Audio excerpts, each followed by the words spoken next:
If Mars was once inhabited, why is it now deserted? August 23, 2019. After studying the red planet for decades, scientists admit that there is a high possibility that a meteor or comet impact has altered Mars' destiny. If Mars was once inhabited, why is it now deserted? Compared to Earth, Mars is full of impact craters, but this is not strange, as this planet has a very uncomfortable position in our solar system, right next to the asteroid belt. Because of this, Mars is constantly bombarded by asteroids, and unlike Earth, does not have a large moon to defend it from asteroid attacks. Looking back on history, we know that the Earth has already been impacted by a huge space rock, and some of those impacts possibly changed the history of our planet. One of the best examples we know is the Chicxulub impact crater, located on Mexico's Yucatan Peninsula, which scientists believe was the main reason for the extinction of dinosaurs. So if it happened here on Earth, wouldn't something similar be possible on Mars? On the red planet we find a very interesting impact crater,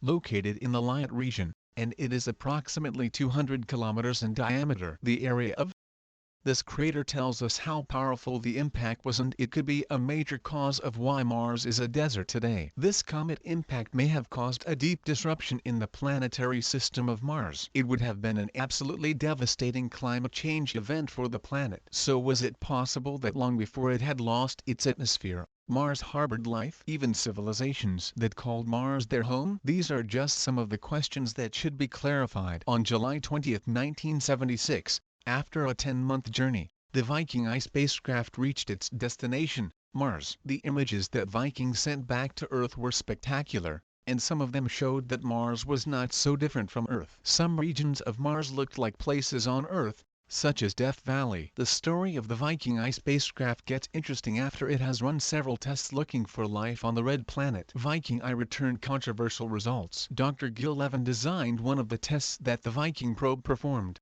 a relatively simple test. He explained that microorganisms breathe well like you or me, or any other animal, and then they exude carbon dioxide. What NASA did was take a small sample of Martian soil, put it in a container, which was monitored for a week for signs of bubbles inside the tube. After 7 days, the unexpected happened. Testing for life on Mars was positive by NASA-accepted criteria, as bubbles were recorded within the Viking I container. Although this test returned positive for life, other tests with different criteria showed negative results. NASA was very cautious about this and chose to say, there is no proof of life on Mars. If Mars was once inhabited, why is it now deserted?